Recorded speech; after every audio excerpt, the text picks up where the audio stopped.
We're going to get more analysis now from French politics specialist Paul Smith from the University of Nottingham. Paul, thanks so much for coming on the show. Always great to get your point of view on all of these subjects. What are your thoughts as we're looking toward now the presidential election next year? These mayoral elections were really meant to be a bellwether for that vote. What do you take from all of this? Well, I would pick up, first of all, on what Clovis was saying there about the way that the alliance with La France Insoumise has actually acted as kind of slowed down the Parti Socialiste. A lot of heart searching overnight and this morning within the Parti Socialiste about their future relationship with La France Insoumise. So that's one of the issues there. But also in terms of thinking ahead to the election next year, a lot of other individuals will take a great deal of comfort from this.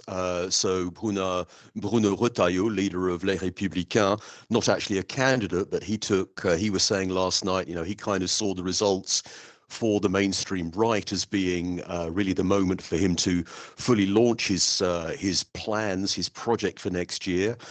We saw Edouard Philippe do extremely well up in Le Havre as well, re-elected quite comfortably. But it is going to be really, the focus is going to be who the candidates can be who can kind of clean up the right, bring together the right and center, or someone like Retailleau who might tempt far right-wing voters into a more mainstream right. And also the big victims last night were the Ecology Party, and wondering where they stand on the left. So a lot of different things happened last night that will be pored over by the parties. Meanwhile, there's a lot of soul searching as well, I would imagine, amongst the far right. The far right was hoping this would be a much more positive night for them. What went wrong there? Well, I mean, they were very surprising results. The margin in Marseille was quite astonishing, and it shows what happens when the moderate right-wing voters actually jump to the socialists when they're not bound to La France Insoumise. Toulon was the other one that was the big surprise. One or two others were not so surprising, but where they have a real problem, the Rassemblement National, the National Rally, is in France's big cities, not so much out in the moderate-sized cities, places like Orange, Carpentras, and Castres, but also in rural France, where they're really beginning to put down roots. Now, the big question is, can the Rassemblement National candidate, if that's going to be Bardella, is he going to be able to bring on board enough support? So they're going to be thinking too about how they tackle how they improve their performance in urban France, because after all, that's where the big numbers live. Indeed. And there are a lot of relieved socialists this morning in the big cities, especially here in Paris, where the socialists have ruled for 25 years. They extended that rule again last night with Emmanuel Grégoire. As you were saying, Grégoire was one of those who chose not to align himself with the far left. Was that all that it took for him to win, or what else made him the winner last night?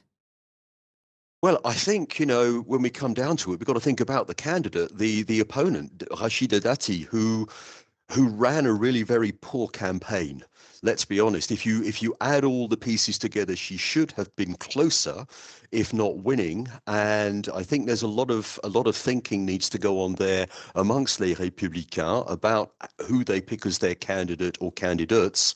But certainly, I think that Dati was, there was a lot of horse trading. There was a by-election last year, towards the end of last year, where the deal that was cut was that Michel Barnier would stand as the candidate for that by-election if she got a clear run at the mayoral election, and that's backfired very seriously. So she's a candidate who can do well at the local level, but losing Paris, or rather not winning Paris, is a really big blow to the right, and also to the centre right, but particularly to her as an individual candidate. And how much do you think it hurt her that she, up until just a few weeks ago, was the culture minister for current President Emmanuel Macron, who's also really gone down in the polls as well?